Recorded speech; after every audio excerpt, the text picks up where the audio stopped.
विरोधी पक्ष नेता या लोकशाहीच्या घटकामध्ये नसणं हे कितपत संयुक्तिक होतं?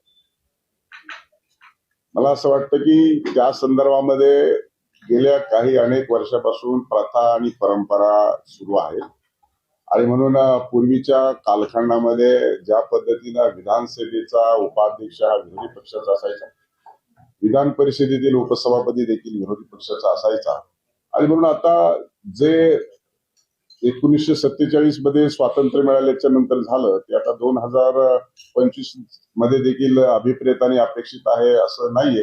आणि त्यामुळं आपण जे म्हणताय ते बिलकुल महत्वाचं आहे की लोकशाहीमध्ये सत्ता पक्ष आणि विरोधी पक्ष देखील असणं आवश्यक आहे. त्यामुळं अशा पद्धतीचा प्रस्ताव आमच्याकडे आलेला आहे, त्याच्यावरती विचार विनिमय सुरू आहे. योग्य वेळी त्याच्या संदर्भामध्ये निर्णय घेतला जाईल. सदस्य 1985 ते 90 5 वर्ष या महाराष्ट्रामध्ये 3 आमदार असलेला पण विरोधी पक्ष नेता झाला, 6 आमदार पण झाल्या.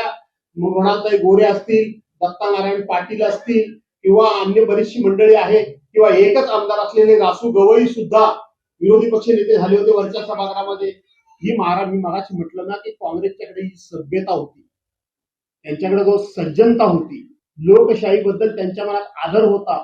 यांना लोकशाहीच मान्य नाही आणि त्यातून हे उत्तर जर त्यांनी दिलं असेल, मला माहित नाही, तर त्यातून हे उत्तर निघालं की स्वातंत्र्यापासूनच्या प्रथा परंपरा सुरू ठेवायच्या नाही. कारण यांना संविधानी नको आहे, डॉक्टर बाबासाहेब आंबेडकरांची घटना पण नको आहे, यांना मनुस्मृती पाहिजे. मनुस्मृती, ते मनुस्मृतीच्या विचारातून ही डोक्यातून असली उत्तरं निघतात. तेवढंच मी सांगेन.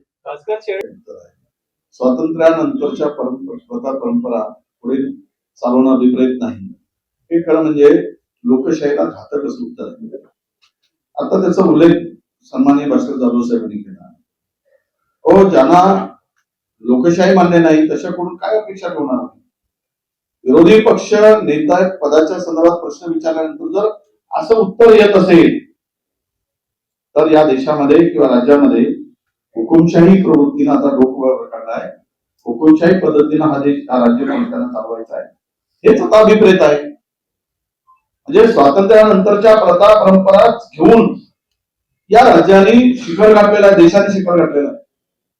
आणि हा देश कायद्यावर चालतो, नियमावर चालतो, संविधानावर चालतो आणि त्या संविधानालाच परंपरा म्हणून आपण जपून पुढे जातो. पण दुर्दैव म्हणावं लागेल की अशा पद्धतीचं जर वक्तव्य आलं असेल तर महाराष्ट्रासाठी ही दुर्दैवाची बाब आहे, एवढं मी म्हणतो. राम शिंदेना फक्त एवढीच आठवण करून द्या की राम शिंदेचं सभापतीपद निवड होण्यापूर्वी 2.5 वर्ष विधान परिषदेला सभापतीच नव्हता. मग जेव्हा त्यांची निवड व्हायची वेळ आली तेव्हा त्यांनी सांगायला हवं की मला निवडू नका, आहे तसं चालू ठेवा.